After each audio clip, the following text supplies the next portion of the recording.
Our guest today is Kent Syverud, Chancellor of Syracuse University, which, as my listeners know, happened to be my alma mater, so I'd be remiss if I didn't say go Orange. Chancellor Syverud is the 12th Chancellor and President of Syracuse University.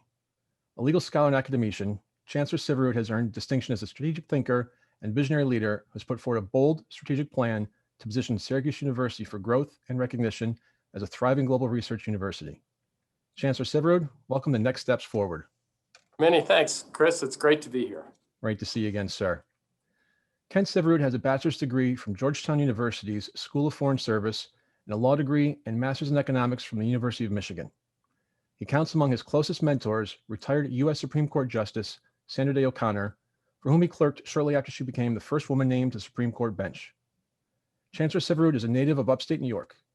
He came to Syracuse from Washington University in St. Louis, where he served as dean and the Ethan A. H. Shepley Distinguished University Professor at the School of Law. Before that, he served as dean at Vanderbilt University Law School and as associate dean for academic affairs and professor at the University of Michigan Law School. In addition to his higher education leadership, in 2016, Chancellor Syverud completed 6 years of service as one of 2 trustees for the $20 billion Deepwater Horizon Oil Spill Trust. Chancellor, there are a lot of topics I'm looking forward to wading into during our next 50 minutes, but I have to start with your Supreme Court experience. What was it like to clerk for the first woman on the Supreme Court, and how did that experience shape your career? Well, the Supreme Court was such an impressive and overwhelming place, and there were life and death issues every day. But the important thing was working for Justice O'Connor, and to have a powerful and decent and humane woman as my first boss after higher education was transforming. And she's been a teacher and a mentor across my whole career. She was a pioneer. She grew up on a ranch without electricity and graduated at the top of her class, but couldn't get a job as a lawyer. And so had to be a solo practitioner, and then became a trial judge and a state legislator. So she was such a unique person with a pragmatic perspective. And she was a great boss, demanding, but extraordinarily supportive. So it's just been such a learning experience across a career. As I mentioned at the top of the show, as you know, I bleed orange. And going through your academic history, I have to ask, how do you cheer? Who do you root for when it's Syracuse, Georgetown, or Syracuse, Michigan? Is it your alma mater? Is it your employer? Or you don't have to answer? I've always rooted for Syracuse, including when I was growing up and including when I was a student at Georgetown. So I remember my roots. Very diplomatic. I expect nothing less. Thank you. And there are several pretty famous Syracuse alum, but there's a Syracuse Law School graduate who turns out might be the most famous so far. And for our listeners, he just took up residence at 1600 Pennsylvania Avenue. What does Joe Biden's election say about Syracuse University, and what does it mean for its future?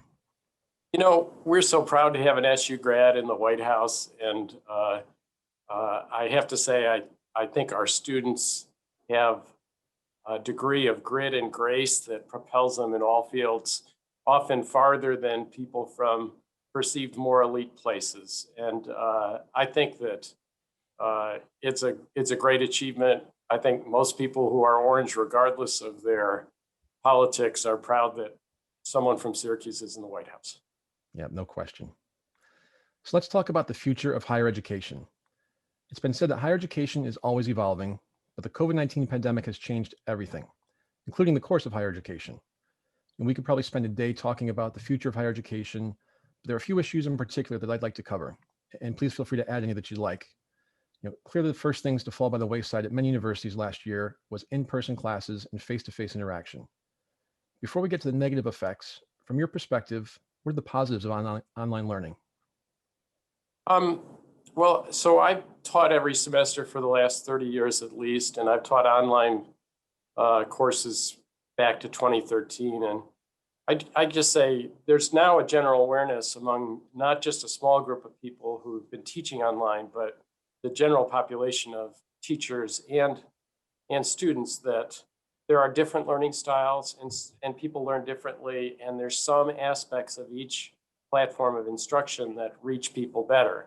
And that's true of online learning too. And that's partly because of the freedom that it gives in time and space, the ability to play things back at your own speed. So I think people have learned that there's important aspects of in-person that are hard to replicate, but there's also important benefits from an online platform done well. And what have universities learned about online learning on that plus side of the ledger during the pandemic that we might not have fully appreciated that you could potentially carry forward, a year from now, 5, maybe 10 years? Well, we learned a lot. I mean, we had to flip in just 2 weeks, 5,000 courses and sections to online from in person. And we learned we had a resilience and an ability of our people to do that beyond, I think, what people's expectations are. And then this fall, we offered almost all our courses, both in person and online at the same time. And we learned that freeing our students from time and place restrictions really opened up some possibilities for the future. Like, an engineering student studying in Florence now has access to the engineering curriculum from Florence, Italy for their semester. And same for our alumni, same for our active duty military students. And that kind of made us realize we have to make all of Syracuse available to everybody, everywhere at all times. And that's a good lesson to have. And that loss of human interaction is one of the biggest negatives, if not the biggest negative, to affect students. We've seen the past few weeks that a doubling of student suicides in the Clark County School District, which is the 5th largest district in the country, has driven the district to reopen for in-person learning. Why do you feel that interaction is so important for young people in terms of learning, personal development, and mental health? And there may be different answers for all of those. Well, I think we learned that an in-person interaction component is important to everybody all the time. That isolation is a challenge, as it has been across the country and the world. Student mental health concerns were a major factor in our decision here to remain open for in-person instruction in the fall semester and in the current semester.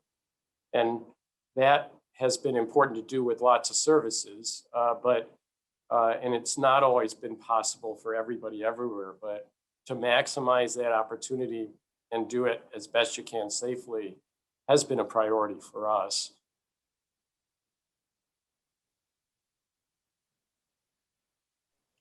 How do you help young people recover from what is coming up on 1 year of isolation? Boy, that requires being thoughtful about this unique situation and not assuming that we're just going to flick a switch and everything's going to go back to the way it was. And just to be really concrete, Chris, our students have not had intramural athletics for more than a year, or will not have had them for more than a year when they start up again. And the assumption that everybody instantly remembers and has exercised all the muscles of all student activities and programs and can just start instantly the way they did is probably underestimating the anxiety and mental health issues that go with that. So we're going to have to provide a lot of support and a lot of encouragement in every area, from religious activities to health activities to sports and to in the classroom. I think a big portion of that is conveying optimism that we can do this and optimism about the future. I think there's a lot of students who are so chomping at the bit for things, but I think there's also students that will need a degree of support and encouragement because of how long this has gone on.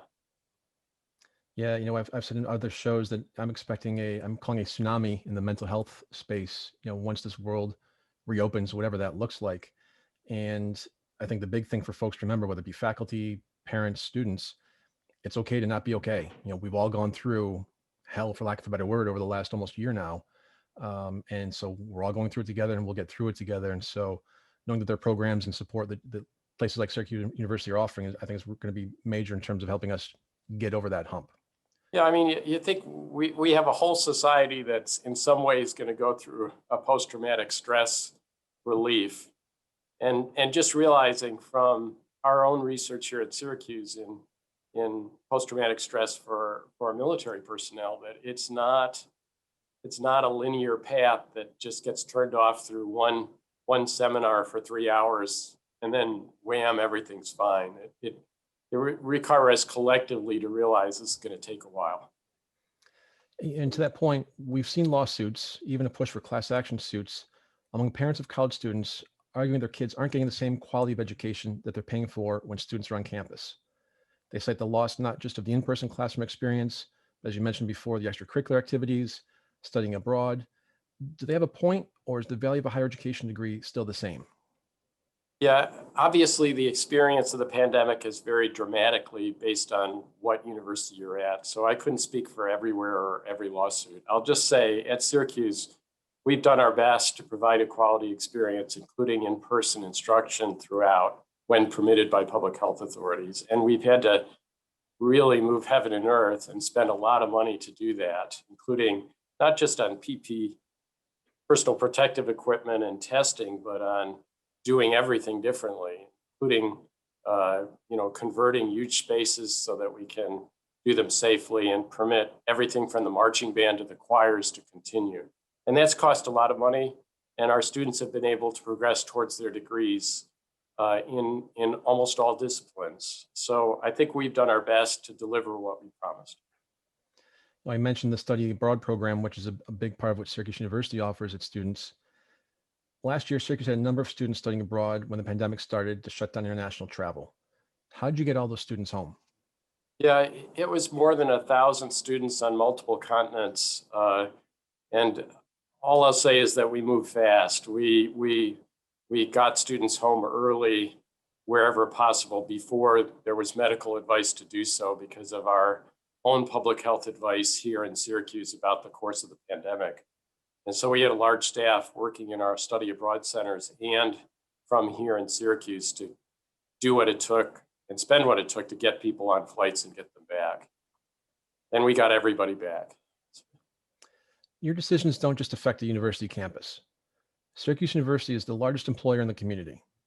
How does that influence the financial, tactical, and strategic decisions that you have to make day in, day out?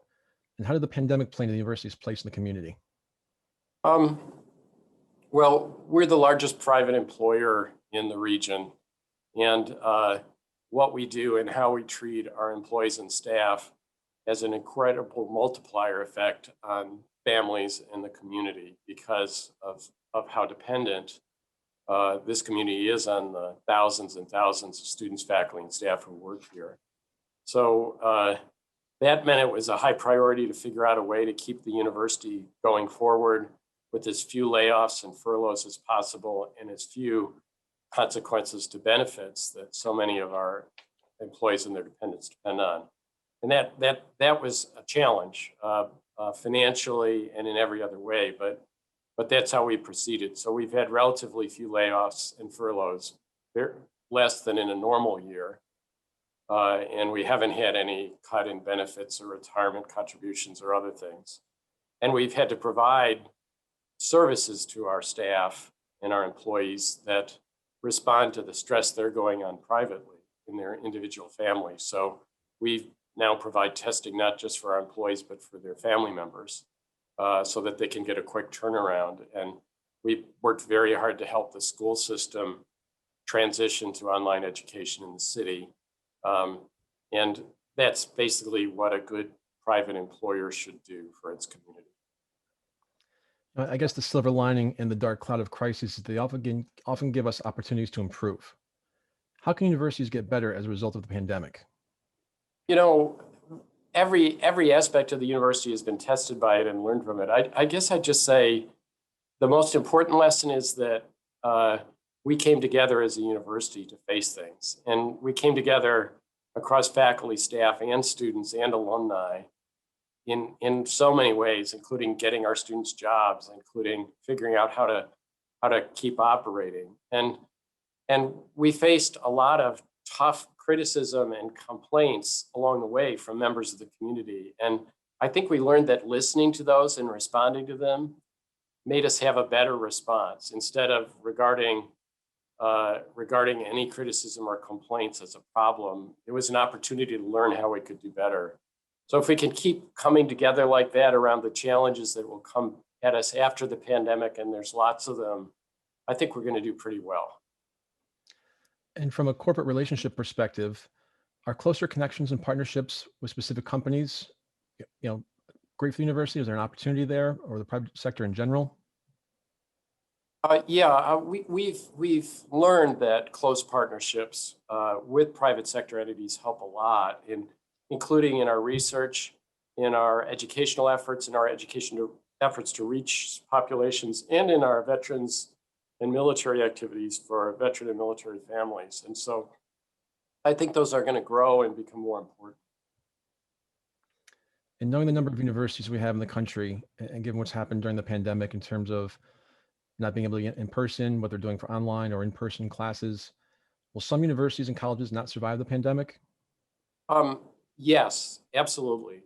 Some are already closing, and many more are in trouble, serious financial trouble because of the pandemic accelerating trends that were already going on in higher education and enrollment and in other areas. So I do think there's going to be a lot of disruption uh, in the particularly private higher education space. The publics are struggling as well, but it's the privates that either make their budgets or go under. Chancellor, you've identified 4 top priorities at Syracuse: providing an outstanding undergraduate experience, empowering research excellence, fostering and supporting change and innovation, and positioning Syracuse as the best university in the world for veterans. I want to go through each of those individually, but why the focus on veterans? Uh, we're we're focused on veterans and military families here because really 2 reasons. First of all, it's the right thing to do, and second of all, we can do it better than anyone. And I guess I'd unpack that a little bit for you. First, in terms of the right thing to do, um, we have a long history with veterans and military families here that of being one of the certainly the private universities that's been most supportive and accommodating. Uh, we believe here it's the right thing to do because we're in an era where, with an all volunteer military and with less than 1% of our families providing the people who volunteer for service, uh, there is a moral obligation on all institutions and all citizens to be supportive of the burdens that that poses for those families and for those who serve. And as a university, and universities have been pretty awful about their treatment of veterans and their enrollment of veterans, particularly the more elite privates, where the veteran enrollment has been so pathetically small. And so we feel it's the right thing to do to accept that responsibility better than our peers, and to provide the educational services that really can transform a veteran's life, a person's life as they come out of active duty military service, supporting their families, supporting their certification, their transition to careers, and supporting all the issues that come with that abrupt transition. And so it's the right thing to do. We've got hundreds of people here at Syracuse in our Institute of Veterans and Military Family and in our Office of Veteran and Military Affairs who work full time on that, do the best research in the world on that. And we think that we can model what our own research shows we should be doing. And so our veteran enrollment is among the largest of any private university, and certainly among the largest by percentage terms. And we think that improves our university for all our students and all our community. But we also think we can do it well and model and teach others how to do it well.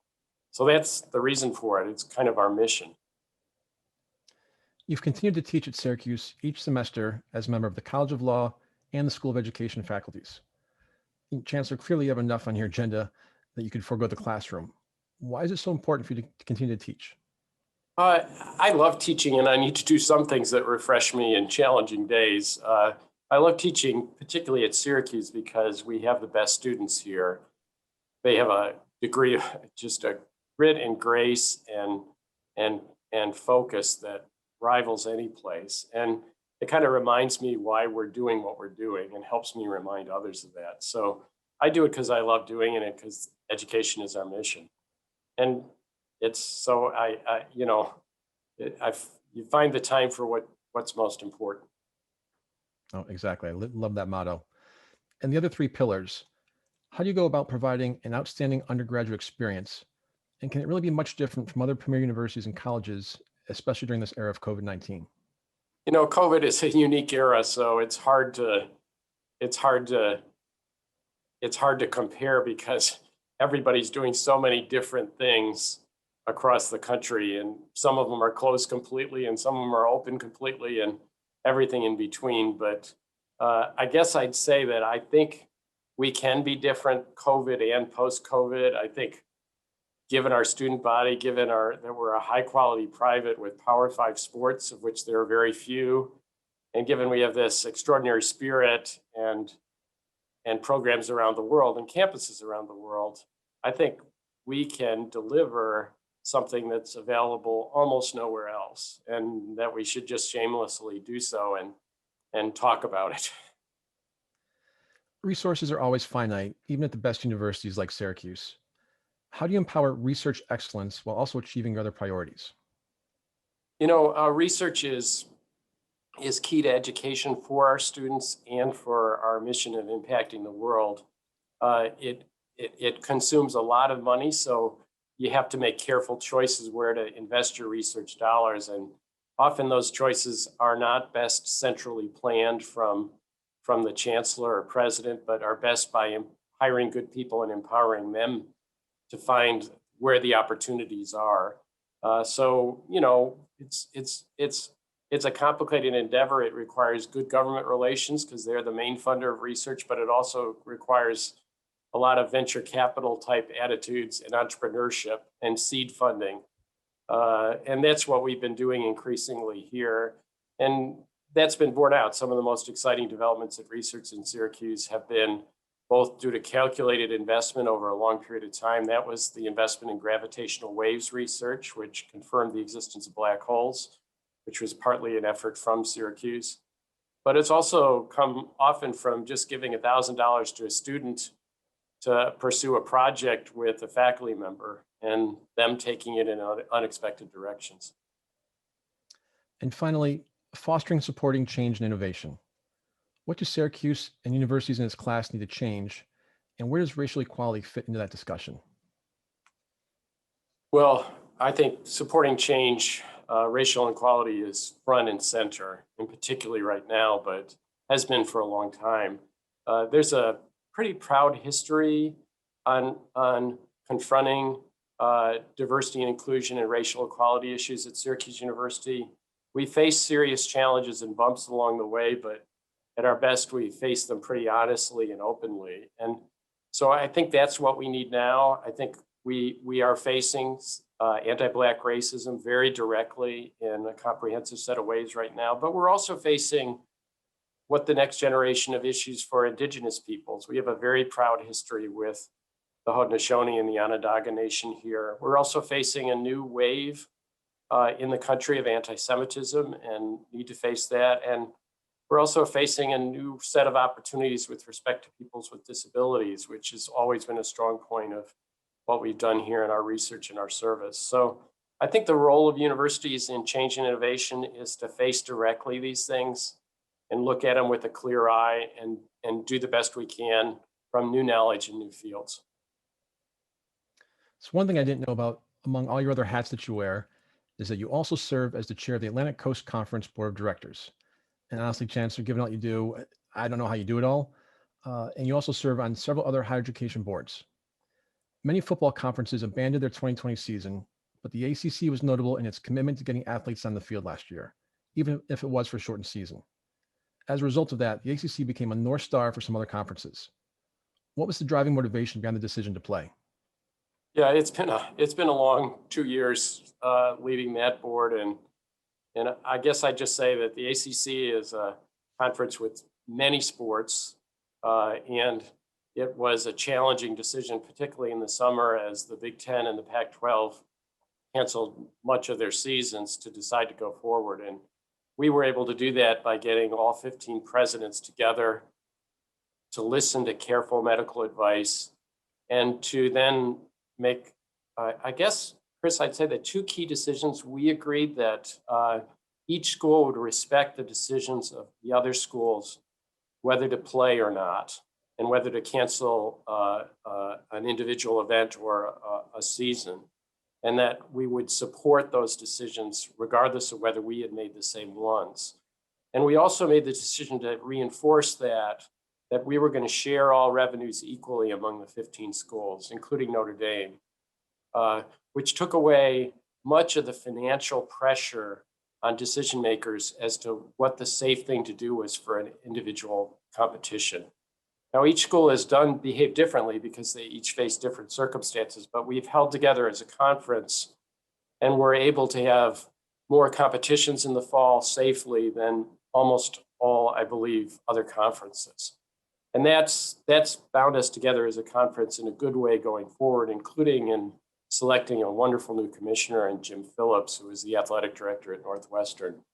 It's still a very challenging time because of the virus right now, and events, in particular competitions, are being scheduled and canceled and rescheduled every day. So we're going to have to pick our way across this minefield the rest of the year as well. But I think the conference has done its best to do a fair balancing of public health concerns and the desire of the vast majority of our students to compete.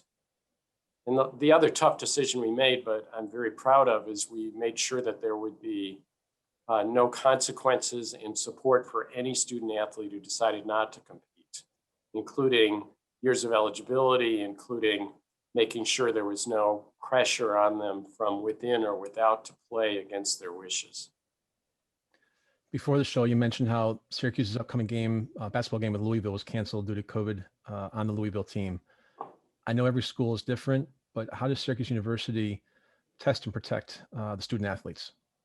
We've been aggressive in our testing from the beginning, testing multiple times a week. We've even been willing to halt an event, or one football game didn't start a few minutes before kickoff because of an ambiguity of a test result. And with the networks and the fans and everybody else waiting, we said, we're ready to cancel this game, even though everybody's on the field and ready to go, if we're not certain. And so we delayed that game for a half an hour while we rechecked and redoubled the testing result. So the testing knowledge has gotten better, and the testing quality and testing opportunities have gotten better. In the early portions of the season, it was scary because of supply problems and because the scientific knowledge of what test and when was evolving so fast. But I think it's evolved well now, and we're continuing on the methodology that we followed in the past. We have a great medical advisory group in the ACC, and they've given us protocols that we've been able to apply, not just to ACC schools, but to any school that's in a competition with an ACC school. You mentioned a moment ago the student athletes eligibility. The NCAA is allowing this year's seniors to play another season if they want to. And obviously that's great for them, but it has created a squeeze for incoming first-year students across the country, many of whom have actually seen their scholarship offers withdrawn.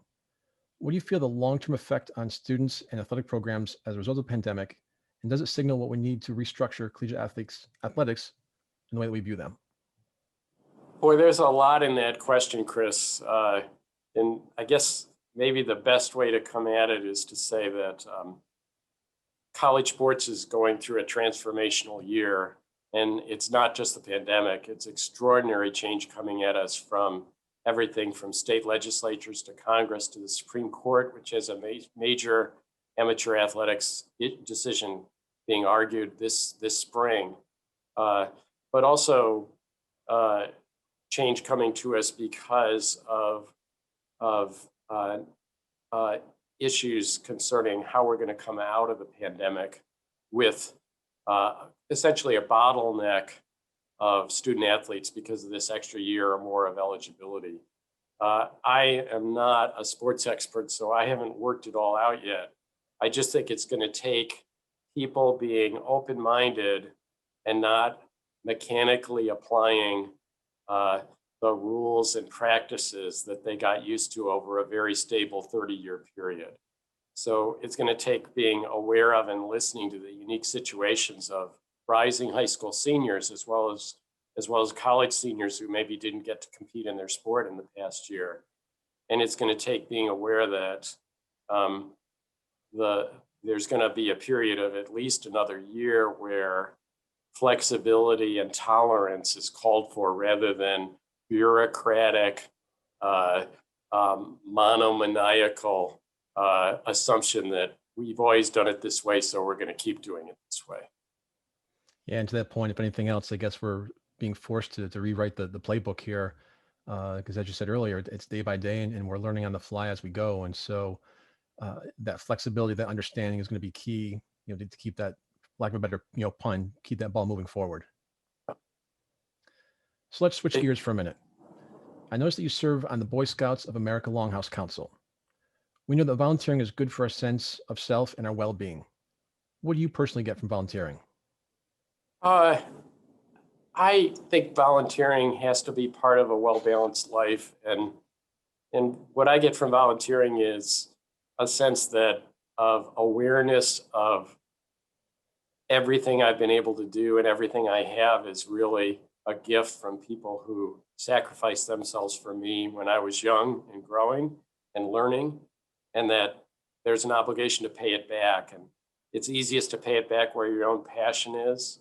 And for me, the Boy Scouts were pretty important to me in a very challenging time in my life. And so at its best, I think the Boy Scouts can do the same thing for kids who need that support and that set of activities who won't get it elsewhere. And so I get satisfaction from that, both in feeling like I'm paying it back and making a difference. So what advice do you have for listeners who may say, I'm too busy to volunteer, or I wouldn't know where or how to get started? You seem to find the time given all that's on your calendar. What advice would you have? Yeah, well, if you wait for somebody to ask, sometimes you can wait for a long time. And often when you're asked, it's at an inconvenient time and not exactly how you'd want to do it. So I think it requires a proactivity to look deeply into your soul. What part of your life was most impacted by people who didn't have to do things helping you out, and what does that tell you where you should be acting as well? Obviously, you want to act where you can make an impact given your own skill set. But I'd say you got to be a little proactive, because not everybody out there is thinking, how can I get you to volunteer? Right? So they're busy enough without thinking about how to take care of your volunteering life. You've probably got to take charge of it yourself. Well, I think a lot of times too, people shy away from volunteering to serve on boards because they know that they're going to have to call on people for money. Fundraising is something that university presidents, like it or not, have to devote time and energy to doing. What tips and secrets would you share with listeners if they're afraid of that aspect of volunteering? The aspect of asking for money, you mean? So Yes. yeah, Yes. I mean, I will just emphasize that much of my most satisfying volunteering has not been the board level service. It's been on the ground. I used to staff a homeless shelter, and the individual impact is very satisfying. At some point, you get asked to be help in governance, and that does involve asking others to get engaged and to give support. I guess I'd say my main lesson from that is you have to believe in your mission, and you have to ask. So even if you're not somebody who likes to ask for help for yourself, you just have to get over it and get out the words, I need you to do this, to others. And if you believe in your mission, that's relatively easy to do. Your wife, Dr. Ruth Chen, is an environmental toxicologist and professor of practice in the College of Engineering and Computer Science. What have you learned from her over the years? And did you have some interesting dinner conversations during your time as one of the trustees for the Deepwater Horizon Oil Spill Trust? Well, we've been married almost 40 years, so I'm going to get in trouble if I get the wrong things in what I've learned for her. So I've learned a terrific amount. We raised 3 kids and moved 4 times and gone through a lot together. So I've learned a lot about a marriage always being a work in progress and not being a result, and requiring investment and work at all times. As a toxicologist, and she was the toxicologist for the State Department of Health in Tennessee in a very challenging time, as well as been a professor of environmental engineering. I guess she has been at the dinner table and in all settings, usually about 10 years ahead because of a deep absorption in science of what environmental problems are coming our way in terms of public consciousness. So toxic chemicals and where toxic chemicals are and where we should be concerned. She's always been 10 years ahead. She got me early on worried about saran wrap in direct contact with food at room temperature, for example, which I still see occasionally and makes me scared. She was 10 years ahead in terms of climate change and that it was coming and that it was going to be a big deal, a much bigger deal than people appreciated back in the 80s and 90s. Certainly 10 years ahead in current health hazards that I think are underappreciated, like sugar and diet, and viruses. So I think the biggest impact she's had on me is to actually listen to the science and not believe it's going to go away, and pay attention to it early on and read the science and the cutting edge science research before it becomes popularized in the mainstream media. Because by doing that, whatever family or institution you're responsible for, you might be able to pivot ahead of time in ways that are really important. And that's what she's done for my family and for the employers she's worked with. Before the show, you and I were using the word optimistic and talking about the optimism that we have. We talk about the fragile mental health state of the world. It's very important that things are not all doom and gloom, that we need to have optimism about our own well-being, our communities, and certainly our country right now, given some of the things we've gone through the last few months. Could you share some reasons and maybe more importantly, some ways about why we can be optimistic about the path forward? Sure. Well, so I'm very optimistic for the United States, which is my country, and I'm very patriotic about the United States. And part of the reason I'm optimistic is because I'm a voracious reader of history, military history, social history, political history, and the notion that what we're going through now is the most serious, awful, challenging thing that any American has ever faced can only be said by somebody who hasn't read American history or hasn't talked to their grandparents.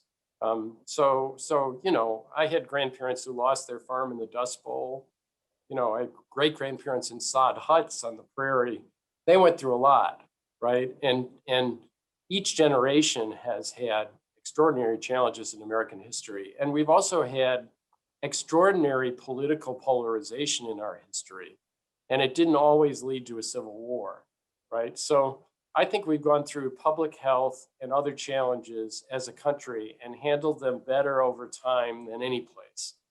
And along the way, welcomed new people and newcomers and incorporated into them to the best of what our country is. So I'm just optimistic that historically that fiber of who Americans are is still there and will rise. I've seen that in my own university and how it's responded to the pandemic and to protests and to polarization. And I think our role as a university is to seize on what we do, which is education, and help the fundamental decency that is the United States come out. And so I'm optimistic we're going to do that at this university. We're going to do it for all our communities.